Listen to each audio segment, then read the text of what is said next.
Ketika Nabi SAW sampai di kota Al-Madinah Al-Munawwarah, dia dapati ada Yahudi Bani Nadir, Yahudi Bani Quraizah, Yahudi Bani Qainuqa, Yahudi Khaybar. Hari itu mereka tidak makan, tidak minum. Nabi bertanya, "Ma hadza? Hari apa ini? Mengapa kalian tidak makan dan minum hari ini?" Mereka menjawab, "Hadza yaumun salihun." Ini hari yang saleh, ini hari yang baik. Najallahu fihi Musa wa aghraqa fihi Fir'aun. Hari ini Allah menyelamatkan Nabi Musa alaihi salam dan menenggelamkan Fir'aun di Laut Merah. Fasamahu syukran lillah. Lalu pada hari ini, sekian abad yang lalu, Nabi Musa alaihi salam bersyukur kepada Allah dengan melaksanakan puasa. Maka kami pun hari ini tidak makan, tidak minum karena bersyukur kepada Allah, karena sudah menenggelamkan Fir'aun dan menyelamatkan Musa beserta rombongannya menuju Palestina. Apa pelajaran dari kisah ini? Bahwa permusuhan antara hak dan batil, antara hitam dan putih, antara bengkok dan lurus tidak pernah berakhir selama dunia masih terkembang. Sebelum Nabi Musa alaihissalam ada orang baik bernama Ibrahim. Ibrahim menghadapi Namrus. Namrus Allah matikan dengan cara yang hina, hanya dengan masuk nyamuk ke telinganya. Hamba yang angkuh sombong itu pun mati. Hari berganti, musim berubah, datang masa Musa. Maka Musa berhadapan dengan seorang yang zalim. Yudhabbihuna abna'akum wa yastahyuna nisa'akum. Anak laki-laki dia sembelih hidup-hidup, dia potong. Anak perempuan dia biarkan hidup, karena baginya bukan ancaman. Dia lakukan itu hanya karena mimpi. Hanya karena mimpi melihat ada anak kecil yang mengambil mahkota dari kepalanya. Maka dia sembelih semua anak-anak yang lahir pada saat itu. Begitu berakhir masa Musa alaihissalam, datang masa Isa. Maka dunia masih lagi diisi oleh kebatilan. Segerombolan para politikus yang tidak senang dengan Isa alaihissalam, dia mesti dihabisi, dia mesti dibunuh. Maka bersekongkol dengan pendeta-pendeta Yahudi. Tapi Allah menyelamatkannya. Wa ma qataluhu, mereka tidak berhasil membunuhnya. Wa ma salabuhu, mereka tidak menyalibnya. Walakin syubbiha lahum, ada orang lain yang diserupakan dengannya. Dialah pengkhianat bernama Yahuza, Yudas Iskariot. Memang dia hanya layak mati di tiang salib. 571 tahun setelah peristiwa besar itu, apakah dunia berakhir? Belum. Muncul orang baik bernama Sayyidina wa Maulana Muhammad sallallahu alaihi wasallam. Sekali lagi drama berlanjut. Datang orang-orang memilih peran menjadi musuh kebaikan. Abu Jahal, bahkan namanya tertulis dalam Al-Quran, tabbat siyada abi lahabi wa tabba, ma aghna anhu maluhu, hartanya tidak bisa menolong, wa ma kasab, usahanya, bisnisnya tidak bisa membantu. Dan yang paling mengenaskan, istri yang mendampingi juga ikut bersekongkol. Wa mara'atuhu hammalatal hatab fi jidha hablum min masad. Berpuasa pada tanggal 10 Muharram mengingatkan kembali bahwa dunia tidak pernah sepi dari orang-orang baik, tapi juga dunia tidak pernah sunyi dari orang-orang jahat. Berani hidup di dunia, berani memilih pilihan. Wa nafsi wa ma sawaha, demi jiwa dan penciptaannya. Fa alhamaha fujuraha wa taqwaha, diberikan dua jalan, jalan fujur dan jalan takwa. Qad aflaha man zakkaha, beruntung orang yang mensucikan dirinya. Wa qad khaba man dassaha, sia-sia orang yang menodai, menistai dirinya. Menjadi suku apapun itu bukan pilihan kita. Menjadi orang Pariaman itu bukan pilihan kita. Menjadi orang Cina kita tidak pernah memilih. Tapi menjadi orang beriman, kita berada di antara dua pilihan. Alladzina amanu wa 'amilus salihati ulaika ashabul jannah. Orang beriman dan beramal saleh tempatnya di surga. Walladzina kafaru wa kadzdzabu biayatina, orang-orang yang kafir dan mendustakan ayat kami, ulaika ashabun nar, mereka penghuni neraka.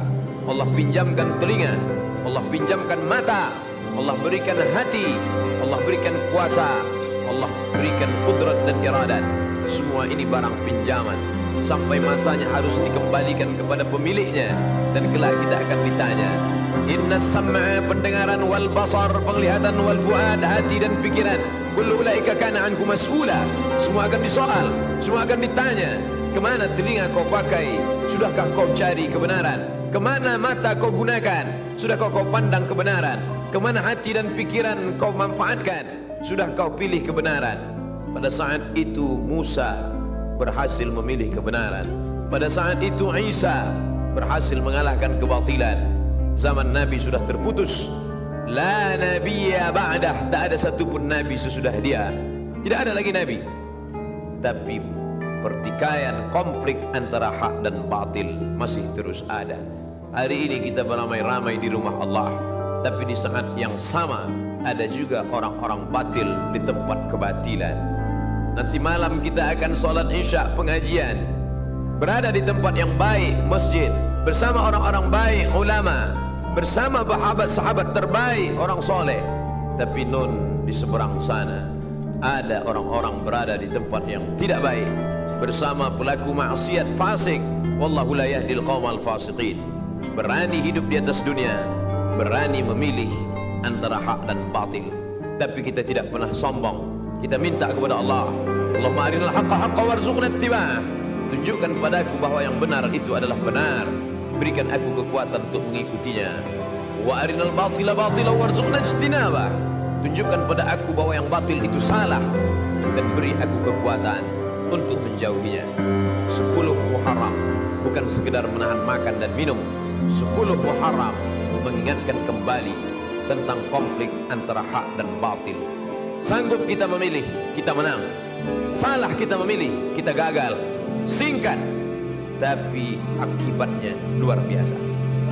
Berapa lama menjalani hidup yang salah, yang khilaf, yang tidak benar itu? Hanya dari akil baligh umur 10 tahun menjelang malaikat maut pencabut nyawa datang 63 tahun. Itu pun kalau sampai seperti umur Sayyidina wa Maulana Muhammad sallallahu alaihi wasallam. Andai tidak, singkat, tapi akibat yang dirasakan khalidina fiha abada, kekal selama-lamanya. Asyura 10 Muharram mengingatkan kita bahwa boleh bersyukur atas matinya orang yang zalim. Dia sudah lama mati. Kenapa sampai hari ini orang beriman masih bersyukur? Dia sudah lama ditenggelamkan di Laut Merah. Kenapa hari ini orang beriman masih bersyukur? Bersyukur diselamatkan Musa, bersyukur ditenggelamkan Fir'aun, musuh agama Allah. Bila hari ini ada orang berkata dia tidak jahat, dia hanya khilaf, dia tidak pernah memusuhi agama Allah, dia hanya tersalah, maka orang yang bersalah itu mesti ditunjukkan kesalahannya.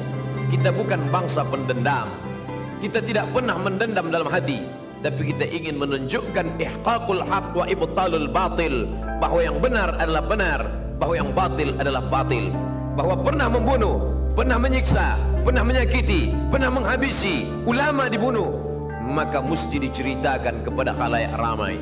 Ini kelompok kebatilan, ini orang tidak bertuhan yang mengatakan yang bertuhan adalah opium. Siapa saja yang bertuhan beragama, berarti dia sudah terkena candu opium bernama agama. Maka orang beragama mesti dihabisi, ulama-ulama yang mengajak kepada agama mesti dibunuh. Maka itu mesti diungkap kembali, diceritakan kepada anak cucu, ditonton bersama, diperlihatkan kebatilannya. Karena Allah mengingatkan kita, sungguh sudah lama peristiwa itu terjadi, tapi tentang batil dan jahatnya Fir'aun tetap diceritakan dalam Al-Quran. Untuk apa? Menjaga generasi akan datang, agar mereka bisa membedakan. Tidak abu-abu, kalau putih jelas putihnya, kalau hitam tampak hitamnya. Karena yang abu-abu itu tidak membawa kepada kebaikan. Tidak bisa pro kiri dan kanan. Kalau kau ingin masuk surga, pilih ke kanan. Kalau kau siap masuk neraka, pilih ke kiri. Semua ada resikonya. Maka kita mesti menampakkan kebatilan sebagaimana Allah memperlihatkan jahatnya Fir'aun. Diingat sepanjang masa, padahal dia sudah ditenggelamkan ribuan tahun yang lalu. Laut Merah menjadi saksi bisu. Kenapa masih diulang juga setiap tahun? Ini menunjukkan orang Islam mesti ingat. Fadzakir, ingat-ingatlah. Inna fa'ati dzikra, karena peringatan itu bermanfaat bagi orang yang beriman. Fadzakir, berilah peringatan. Fa inna dzikra tanfa'ul mu'minin, karena memberikan peringatan bermanfaat bagi orang-orang yang beriman. Tunjukkan orang batil itu batil, tampakkan orang yang salah itu salah. Jangan sampai diikuti jejaknya. Selamatkan generasi yang akan datang, sebagaimana Nabi SAW menceritakan tentang kisah Fir'aun bersama Musa alaihissalam. Al-yawma, hari ini, nunajjika, kami selamatkan engkau bibadanika, dengan badanmu tidak mati dimakan cacing tanah. Al-yawma, hari ini, nunajjika, kami selamatkan engkau bibadanika, dengan badanmu tidak membusuk di Laut Merah. Hari ini dia terbujur kaku dalam Museum Tahrir Square di tepi Sungai Nil, Kairo. Rambutnya berwarna keemasan, kulitnya kehitaman mengering ditelan masa, tapi dia tetap awet. Bagaimana membedakan dia Ramses II dengan mumi-mumi yang lain? Mana yang mumi yang mengejar Musa? Mana mumi yang tenggelam di Laut Merah? Subhanallah, Masya Allah. Dalam paru-parunya ditemukan garam. Tidak mungkin masuk garam ke dalam paru-paru, karena ketika kita minum sambil bicara, ketika air masuk dalam saluran pernapasan, kita akan tersedak. Itu kuasa Allah. Tidak mungkin air gula, air garam masuk ke dalam paru-paru. Tapi Fir'aun mati dalam keadaan sangat mengenaskan dan menyakitkan. Falamma adrakahu al-gharaqu, ketika dia tenggelam di Laut Merah, air itu masuk ke lubang hidungnya, masuk ke telinganya, dan yang paling menyakitkan, masuk ke saluran pernapasannya. Dia tak bisa tersedak di dalam Laut Merah. Akhirnya garam itu masuk ke paru-parunya. Ketika dibuka oleh para pakar, inilah dia orang yang mati di Laut Merah. Allah tunjukkan signal, ada tanda-tanda bergaram paru-parunya. Paru-paru yang tidak bisa dimasuki air apapun karena kuasa Allah. Tapi musuh yang satu ini disakitkan dengan sakit yang luar biasa. Mati itu adalah sakit, sampai-sampai dikatakan seperti tebasan pedang di tempat yang sama beratus kali. Sampai-sampai dikatakan seperti kambing yang dikuliti hidup-hidup. Tapi yang menyakitkan di atas sakit dialami oleh Fir'aun, maka dia merasakan kematian itu. Akhirnya yang berkuasa, yang zalim itu mati juga. Yang kaya mati, yang miskin mati. Yang ganteng mati, yang jelek, yang buruk juga mati. Yang pernah berkuasa sehebat Fir'aun, hari ini tegak kekuasaannya dalam bentuk piramid, satu di antara 7 keajaiban dunia.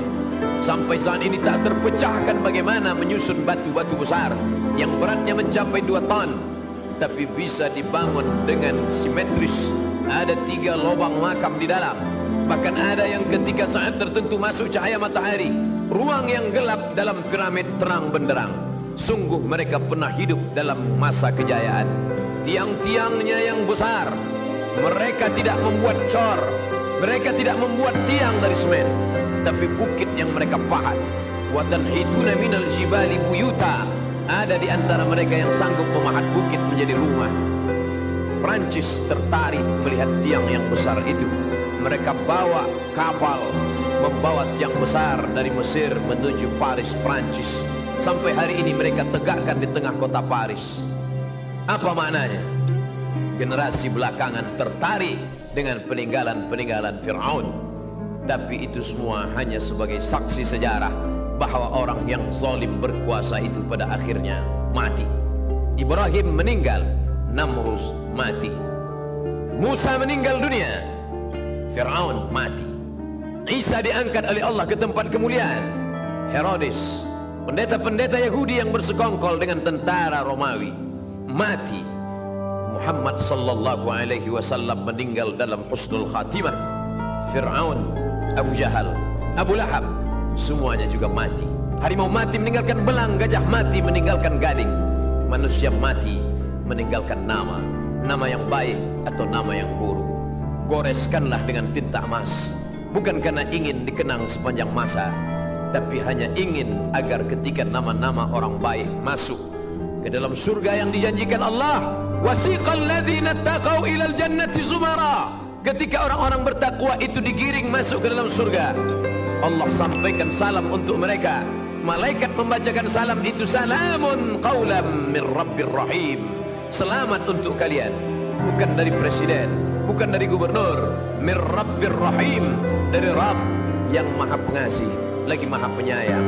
Saat itu mereka diundang dengan undangan kebaikan, dengan undangan kelembutan.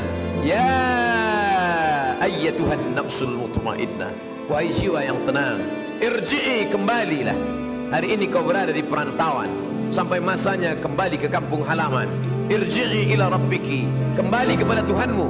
Radiyatan mardiyah, jiwamu dalam keadaan ridha, Allah pun ridha terhadap dirimu. Hari ini kau katakan raditu billahi rabba, aku ridha Allah sebagai Rabbku, wa bil islami dina, aku ridha Islam agamaku, wa bi Muhammadin nabiyya wa rasula, aku ridha Muhammad nabi dan rasulku, wa bil Qur'ani imama, aku ridha Quran sebagai pembimbing imam pemimpinku. Tapi Allah belum tentu ridha kepadamu. Tapi bila kau istiqamah memilih jalan Musa, jalan Isa, jalan Muhammad sallallahu alaihi wasallam, kau akan dipanggil dalam keadaan radiyatan mardiyah. Fadkhuli fi ibadi, masuklah dalam golongan hamba-hambaku. Fadkhuli jannati, masuklah ke dalam surgaku. Hari itu kau tak merasakan kesakitan. A'adtu li ibadiyas salihin, aku sediakan, aku siapkan kepada hamba-hambaku yang saleh. Mala a'yunun ra'at, tak pernah dilihat mata. Wala udhunun sami'at, tak pernah didengar telinga. Wala khatara ala qalbi bashar, tak pernah terlintas di hati manusia. Berapapun usia yang dititipkan Allah, selama hayat di kandung badan, selama ruh masih berada dalam jasad, selama jantung masih berdetak, selama darah masih mengalir, selama masih dipompakan nafas oleh paru-paru, beramal soleh menjadi tujuan. Tapi puncak dari segalanya adalah ilahi anta maqsudi, engkau yang kumaksud, bukan surgamu, bukan takut nerakamu. Ilahi anta maqsudi wa ridhaka matlubi, ridhamu yang kucari. Karena ketika dapat ridha, surga sudah di tangan. Kalau masuk surga belum tentu memperoleh ridha. Allah bertanya kepada mereka yang di surga, "Madza turidun?" Apa yang kalian inginkan? Semua menjawab, ridhaka. Maka kita meminta, Allahumma inna nas'aluka ridhaka wal jannah wa na'udzubika min sakhatika wan nar. Hidup mengikuti Fir'aun, silakan. Hidup ikut gaya Namrus, tak ada larangan. Hidup mau ikut gaya Abu Jahal, Abu Lahab, silakan. Tangan terbuka bebas. Semua akan diminta tanggung jawab. Tangan mencincang, bahu memikul. Mana yang berbuat, dia yang akan menerima resiko. Life is take risk. Hidup adalah berani mengambil resiko. Isma sita, hidup sesukamu. Fa innaka mayyit, tapi ingat, kau akan jadi mayat, kau akan jadi bangkai. Tapi kau tidak selesai sekedar dijepit tanah. Kau punya roh yang akan diminta tanggung jawab di hadapan Allah. Kelak semua akan ditanya. Siapkanlah diri menjawab pertanyaan itu.